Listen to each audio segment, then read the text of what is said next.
అని మీరు అడగండి. దేవుడు అంటాడు, రే నాయనా, ఎవడో ఏదో చెప్పగానే పాడైపోయే సరుకు నాకెందుకురా, వాణ్ణి కూడా నేను వాడుకున్నాను. ఎవరెన్ని చెప్పినా నా పక్షంగా నిలబడే వాళ్ళే నాకు కావాలి. వాడు వెళుతున్నాడు, నా మీద నెగటివ్గా మాట్లాడుతున్నాడు, దాన్ని నేను ఒక పరీక్షగా అనుమతించాను. చెప్పరా, ఎన్నైనా చెప్పు, ఎన్ని చెప్పినా మన పరమ తండ్రి అలాంటి వాడు కాడు. తప్పు, అతని మీద నేను ఒక్క మాటైనా వినడానికి ఇష్టపడను అన్నవాడికే నా నిత్య మహిమనిస్తాను. అంటే వీళ్ళు బాగుండేవాళ్ళు కదా అని అంటున్నావు. అంటే నా గురించి నెగటివ్గా ఎవడు మాట్లాడకపోతేనే వీడు బాగుంటాడన్నమాట. ఎవడైనా మాట్లాడగానే అటు గంతేస్తాడు. అంటే లోపల నా మీద ఉండాల్సినంత నమ్మకం, అభిమానం మరి వాడు నాకెందుకు? నేను సృష్టించిన దూతలలో, నా కుమారులలో ఎంతమంది నిజముగా నా పట్ల అంకిత భావము కలిగి ఉన్నారు పరీక్షించడానికే నేను తీర్పును ఆలస్యం చేశాను. వీడు దేవుడు సృష్టించిన విశ్వమంతా తిరిగాడు. వీని మాటలు విని అవునవునని చెవులూపినోళ్ళు 3వ వంతు. ఒకవేళ 3,000 కోట్ల మంది దేవదూతలుంటే 1,000 కోట్ల మంది వీని వైపు అయ్యారు. వాడు పడద్రోయబడినప్పుడు వాని దూతలు వానితో పాటు పడద్రోయబడ్డారు. వాళ్ళే ఈనాడు దయ్యములు. చచ్చిపోయిన సుబ్బారావులు, వెంకట్రావులు కాదు. వాడి మాటలు నమ్మి దేవుని మీద తిరుగుబాటు చేసి పడిపోయిన దేవదూతలే దయ్యాలు. డీమనాలజీలో మొట్టమొదటి పాయింట్ ఇది. Demons are nothing other than the fallen angels. పడిపోయిన దేవదూతలు. వాళ్ళు లక్షల సంవత్సరాలు బట్టి ఉన్నారు. ఆదాము సృజింపబడక ముందు నుంచి ఉన్నారు. వాళ్ళకి చరిత్ర అంతా తెలుసు. భూమి మీద ఎన్ని కోట్ల మంది పుట్టారో, వాళ్ళ చరిత్రలు ఏంటో మొత్తం అంతా చిట్టా వాళ్ళకు తెలుసు. ఎవరిలోనైనా దూరుతారు, ఎవరి పేరన్నా చెబుతారు, ఏ చరిత్రని చెబుతారు. వాళ్ళ మాటలు నమ్మొద్దు. లూకా 16వ అధ్యాయాన్ని నమ్మండి. దేవుని స్తోత్రం కలుగును గాక. I will believe only the Bible. నువ్వు 1,00,000 ఎవిడెన్సులు తీసుకురాగాక, ఎన్ని ఎవిడెన్సులన్నా తీసుకురా, నేను వాక్యం చెప్పిందే నమ్ముతాను. దేవుని వాక్యమును నమ్మాలి. అబ్రహాము యెహోవాను నమ్మెను, అది అతనికి నీతిగా ఎంచబడిన. దేవునికి స్తోత్రం కలుగునుగా. మరి ఎవిడెన్సులు ఉంటే ఎవిడెన్సులు నేనే సృష్టిస్తాను. నాకు తెలీదు. ఆ దొంగ తెలివి మనకే ఉంది, వాడికి ఎందుకు ఉండదు? ఒకసారి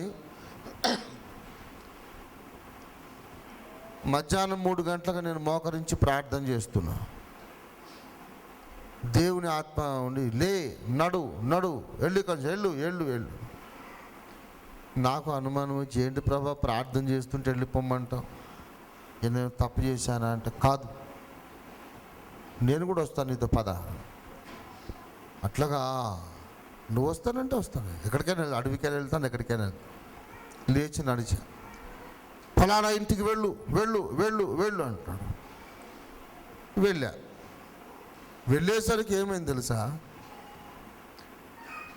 ఒక తెల్ల కాగితము చాలా పాతదైపోతే ఒక విధంగా ఎర్రగా మారిపోతుంది కదా, దాని మీద ఒక సిరా పెన్ను, ఫౌంటైన్ పెన్నులో నల్ల సిరాలో నీళ్లు కలిపి, సిరా లైట్గా అయిపోద్ది కదా, దాని మీద 1959 అని డేట్ వేసి, అలనాడు అన్నేండ్ల కిందట నేను ఈ భూమిని కొన్నాను అని దొంగ సంతకాలు పెట్టి దొంగ పత్రం పుట్టిస్తున్నాడు. నేను వెళ్ళేసరికి కూర్చొని అందరు పెద్ద మనుషులు బల మీద కూర్చొని రాస్తూ ఉన్నారు. ఏంటంటే, ఇట్స్ ఎ ఫాల్స్ డాక్యుమెంట్. అన్నదమ్ములకు చెందకుండా భూమికి ఆజేద్దామని, ఇది నాయన కొన్న భూమి కాదు, నేను కొన్నాను అని ఆ కాలం పట్వారి గారిని పిలిచి ఆయనకు 10,000 ఇచ్చి దొంగ పత్రాలు పుట్టించాడు. నేను అది చూసి చెప్పాను, కోర్టుకు వచ్చి చెప్తాను, ఇది నువ్వు నా కళ్ళ ముందే దొంగ పత్రం రాసావని, జాగ్రత్త అంటే నా సంఘం నుంచి వెళ్ళిపోయాడు. పో ఎట్లో పడని చెప్పాను, నాకు అవసరం లేదు.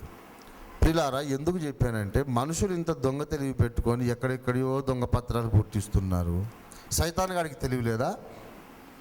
వాడిని నమ్ముతారేంటి? సాతాను నమ్మకండి, ఈ పవిత్ర లేఖనాలు నమ్మండి. చచ్చినవాడు మానవుడు పాతాళపు అగ్ని కన్నా వెళ్ళాలి, లేదా పరదేశకైనా వెళ్ళాలి. ఇది సత్యము కాకపోతే మనం సువార్త చెప్పాల్సిన అవసరమే లేదు. సువార్త చెప్తున్నారు, మళ్ళీ ఆ దయ్యం మాట నమ్ముతారు. నాకు తలగొట్టేసినట్టు అనిపిస్తుంది. అగాపే పాస్టర్లు ఉండి ఫలానా ముసలోడు ఎవడో సచ్చినోడు మా సంఘంలో పట్టాడంటే ఎక్కడైనా బావి ఉందా దగ్గర దూకుదామని చూసుకోవాల్సి వస్తుంది. ప్రియులారా, let us speak the truth. సత్యమే నమ్మాలి, సత్యమే నమ్మాలి, వాక్యమే నమ్మాలి. చచ్చినవాడు రక్షణ పొంది చచ్చిపోతేనేమో పరదేశంలోకి వెళతాడు, రక్షణ లేకుండా చచ్చిపోతే అగ్నిగుండంలోకి వెళతాడు, అంతే. ఈ దేవదూతలు మనకంటే ఎక్కువ జ్ఞానము, బలము, ప్రభావము కలిగిన వారు. ఫాలన్ ఏంజల్స్ ఏమండి, ఫాలన్ ఏంజల్స్, పడిపోయిన దేవదూతలు, పడిపోయిన వాళ్ళు కానీ వాళ్ళు దేవదూతలు బై నేచర్. వారు ఎవరు అనంటే వారు మనకంటే ఎక్కువైన జ్ఞానము కలిగిన వారు. 2 పేతురు 2వ అధ్యాయం 11వ వచనం. 2 పేతురు 2:11. దేవదూతలు వారి కంటే మరి అధికమైన బలమును శక్తియు కలిగిన వారు. దేవుని బిడ్డలారా గమనించాలి, దేవదూతలు సహజముగా మనుషుల కంటే అధికమైన శక్తియు బలము కలిగిన వారు. పిల్లారా, మీకు జ్ఞాపకం ఉండే ఉంటుంది, ఒకానొక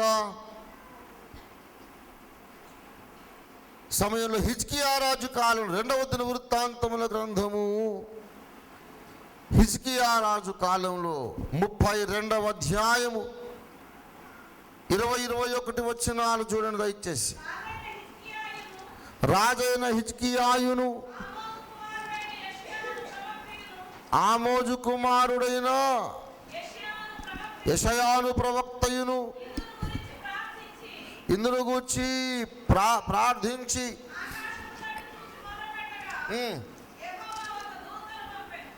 యెహోవా ఒక దూతను పంపెను. అష్షూరు రాజు దండులోని పరాక్రమశాలులనందరినీ, ఎంతమందినో అక్కడ 2వ దినవృత్తాంతాల్లో చెప్పలేదు కానీ 2వ రాజులు 19వ అధ్యాయం చూడండి దయచేసి. పరాక్రమశాలులు అందరినీ చంపాడన్నాడు అక్కడ. 2వ రాజులు 19:35. ఆ రాత్రియే యెహోవా దూత బయలుదేరి అష్షూరు వారి దండుపేటలో వచ్చి, ఏమండి, 185,000 మందిని, అంటే దాదాపు కొంచెం తక్కువ 2 లక్షలు, 15,000 తక్కువ 2 లక్షలు. ఒక్క దూత బయలుదేరి రాత్రి తెల్లారే లోపల 2 లక్షల మంది దాదాపు చంపడేశారు. ఒక కత్తి మీ చేతికి ఇస్తాను, రాత్రంతా మీరు చంపుతా ఉండి ఎంతమందిని చంపుతారు? ఏం పవర్ అండి! అవలీలగా 2 లక్షల మందిని కొద్ది గంటల్లో సఫా చేసేసాడు. అలాంటి బలవంతులు ఎందరో, అలాంటి బలవంతులు, జ్ఞానము కలిగిన వారు, మేధావులు, శక్తివంతులు ఎందరో, కొన్ని కోట్ల మంది వానితో పాటు పడిపోయారు. ఎవరు? పడిపోయిన దేవదూతలలో ఇలాంటి బలవంతులు ఎందరో ఉన్నారు. వాళ్ళలో కూడా కొంతమందిని, రకరకాల క్యాడర్స్ ఉన్నారండి వాళ్ళ లోపల. ఎఫెసీ పత్రిక 6వ అధ్యాయము 12వ వచనములో వాళ్ళను కూర్చిన క్లాసిఫికేషన్, వర్గీకరణ చెబుతాడు. మనము పోరాడున్నది శరీరులతో కాదు, ప్రధానులు, అధికారులు, ప్రస్తుత అంధకార సంబంధులకు, లోకనాథులతోనూ, ఆకాశ మండలమందున్న దురాత్మల ఏమండి ప్రధానులు, అధికారులు. వాడిదో పెద్ద రాజ్యం అండి, వాడిదో పెద్ద రాజ్యం. కొలస్సీ పత్రిక 2వ అధ్యాయము 15వ వచనంలో ఆయన ప్రధానులను, అధికారులను నిరాయుధులనుగా చేసి శిలువ చేత జయోత్సవముతో వారిని పట్టి తెచ్చి బాహాటముగా వేడుకకు కనపరిచెను. ప్రధానులను, అధికారులను. దేవుని దగ్గర ఒక సామ్రాజ్యం ఉన్నది, కేంద్ర సింహాసనం ఉన్నది, ఆలోచన సభ ఉన్నది, ఒక పార్లమెంట్ ఉంది, శాసనాలు తయారు చేసే సభ ఉంది. దేవుని పద్ధతి. ఒక గ్రహానికి ఒక రాజు, అలాగ 10 గ్రహాల మీద 10 మంది రాజుల మీద ఒక దశాధిపతి అయిన రాజు, అలాంటి 10 మంది దశాధిపతుల మీద ఒక శతాధిపతి అయిన రాజు. 10 ప్రపంచాలకు రాజొకడు, 100 ప్రపంచాలకు రాజొకడు, 1000 ప్రపంచాలకు రాజొకడు. ఎన్ని కోట్ల ప్రపంచాలు చేశాడు ఆయన. తన కుమారుని ద్వారా ప్రపంచములను నిర్మించెను. అందులో కొందరు ప్రధానులు, కొందరు అధికారులు, కొందరు సాధారణ దేవదూతలు. అధికారం ఉంది. ప్రియ దేవుని బిడ్డలారా, ఈ రకరకముల దేవదూతలు, కొందరు బలవంతులు, కొందరు బలహీనులు, కొందరు మొండి మనుషులు, అంతా ఒక రకం కాదు. మన చుట్టూ మనం చెప్పుకుంటుంటే కూడా దయ్యాలు వింటూ ఉన్నాయి. ఇవన్నీ రే ఏంద్రా మా గుట్టంత బయట పెడుతున్నావు, అంతకంటే మా దగ్గరకు వచ్చి రాజీ పడితే మేము నీకు ఎన్ని కోట్ల రూపాయలు ఇద్దాం కదా, నీకు ఏం కావాలి. దయ్యాలు బేరం పెడితే తెలుసా మీకు, నా మాట విను, నా సేవ చేయి, నీకు ఎంత డబ్బు అయినా ఇస్తాను. నన్ను అడిగాడు వాడు, నిన్ను ఒక దేవుణ్ణి చేస్తా, ఒక అవతార పురుషుణ్ణి చేస్తాను. ఆ రజనీషులాగా ఒక మహా అవతార పురుషుడిని నిన్నందరూ పల్లకీలో పెట్టుకుని మోస్తారు, ప్రపంచంలో డబ్బంతా నీకు ఇస్తాను, నువ్వు నాతో చేయగల పని అడిగాడు. 15 రోజులు నా వెంటబడ్డాడు. నేను అన్నాను, పల్లకీలో మోస్తారు కరెక్టే, డబ్బులు ఇవ్వగలవు కరెక్టే, కానీ నేను చచ్చిపోయిన తర్వాత అగ్నిగుండములో పడకుండా నువ్వు తప్పించలేవు. నీవు ఇచ్చే డబ్బు, ప్రభావము, ఆ వైభవం అంతా నాకు కొన్ని సంవత్సరాలే, తర్వాత చచ్చిపోయాక ఈ డబ్బు పనికిరాదు. నువ్వు ఉంటావు అగ్నిగుండంలో, నేను ఉంటాను. యేసునామంలో వెళ్ళిపో, నాకు అక్కర్లేదని 15 రోజులు యేసయ్యను అడిగా. యేసయ్య ఇక్కడే కనిపడేవాడు, చిరునవ్వు ముఖం. వీడు నన్ను వేధిస్తున్నాడు ప్రభువా, వాడిని పారద్రోలు, వెళ్ళగొట్టు నాయన. చక్కటి చిరునవ్వు తట్టగా ఉండేవాడు. నవ్వుతావేంటయ్యా, నాకు బాధగా ఉంది, వాడిని వెళ్ళగొట్టు. అలాగే నవ్వుతుండేవాడు. 15 రోజులు. 15 రోజులు అయ్యాక మోకరించి ప్రార్థన చేసి, యేసు ప్రభు లేఖనములో నాకు ఇచ్చిన అధికారమును బట్టి సైతానా నిన్ను శాశ్వతంగా ఆజ్ఞాపిస్తున్నాను, నా దగ్గరికి రావద్దు, వెళ్ళిపో, యేసయ్య నామంలో ఆజ్ఞాపిస్తున్నాను నాకు. వెళ్ళిపోయాడు. వెళ్ళిపోయాక ప్రభువుని అడిగా, ఏంటయ్యా 15 రోజులు నవ్వుతావేంటి, వాడు నన్ను బాధ పెడుతుంటే. అప్పుడు ప్రభు అన్నాడు, ఈ పరీక్ష నీవు గెలవడం అవసరం.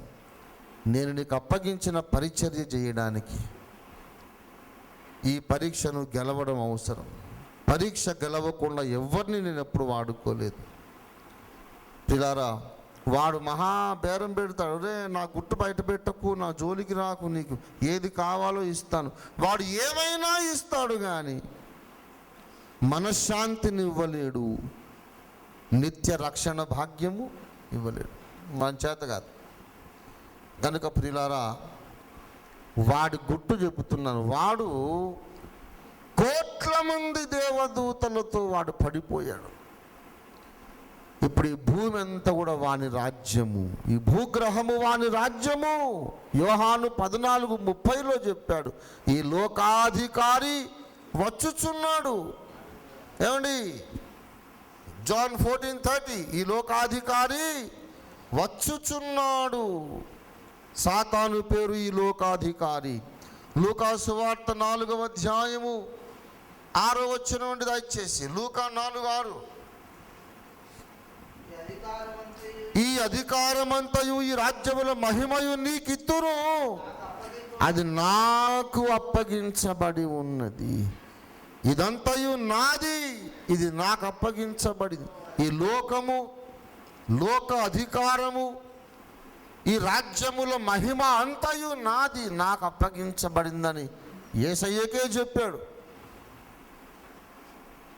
అప్పుడు యేసయ్య ఉండి, చెప్ప నీకెక్కడిదిరా, నీకెవడు అప్పగించాడు, ఇది నీది కాదు కదా అని అనలేదు. ఈ లోకమంతా నీకు అప్పగించబడిందని నాకు తెలుసు. నీ దగ్గర నుంచి లాక్కుంటా, నీ కాళ్ళకు మొక్కి కాదు, నీ కాళ్ళు విరగొట్టి లాక్కుంటా. ఒక టైం వస్తుంది. నీ ప్రభువుకు మాత్రమే మొక్కి ఆయననే సేవించవలను, పో సైతానా అన్నాడు. ప్రియులారా, వాడు చెప్పిన మాటను ఒప్పుకొని కొంతకాలం అయ్యాక యేసయ్య అన్నాడు, 3 ఏళ్ళు అయ్యాక, ఈ లోకాధికారి ఏ దేశములో ఏ పార్టీ ప్రభుత్వం ఉన్నా, ఏ రాష్ట్రంలో ఎవరేలినా, మొనార్కీ ఉన్నా, రాజరికం ఉన్నా, ప్రజాస్వామ్యం ఉన్నా, సోషలిజం ఉన్నా, పార్టీ ప్రభుత్వం ఏదైనా ఉండని, ఈ లోకములోని అన్ని దేశములను, అన్ని పట్టణములను, అన్ని పల్లెలను, గ్రామాలను పరిపాలించేవి ఆనాడు పడిపోయిన దేవదూతలు. వాడు ఏదైనా సరే దేవుని కాపీ కొడతాడు. వాడికి సొంత తెలివి ఎక్కడిది? దేవుని కాపీ కొడతాడు. స్త్రీ సంతానముగా నేను కుమారుణ్ణి కంటాను అంటే వాడేమో కూసు భార్యను పట్టుకొని నిమ్రోదునిగా అన్నాడు. కాపీ కొట్టడమే. లోకరక్షకునికి ముందు మార్గము సరళము చేయుటకు బాప్తిస్మం ఇచ్చి యోహానును దేవుడు పంపిస్తే, అబద్ధ క్రీస్తుకు ముందు మార్గము సరళం చేయడానికి అబద్ధ ప్రవక్తను పంపిస్తాడు ఒక 6 నెలలకు ముందు. అన్ని వాడు కాపీ కాపీ కాపీ కొట్టడం. అలాగే దేవుని యొక్క పరిపాలనా వ్యవస్థను వాడు కాపీ కొట్టాడు. వాడు ఏం చేశాడంటే, బాగా గమనించాలి, ప్రతి దేశము మీద ఒక బలమైన దయ్యాన్ని నియమించాడు.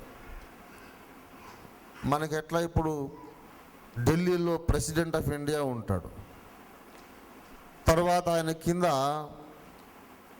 రాష్ట్రాలలో గవర్నర్లు ఉంటారు, గవర్నర్ల కింద జిల్లా స్థాయిలో కలెక్టర్లు ఉంటారు, కలెక్టర్ల తర్వాత కింద ఆర్డీఓలు, మండల స్థాయిలో ఎంఆర్ఓలు, గ్రామ సర్పంచులు.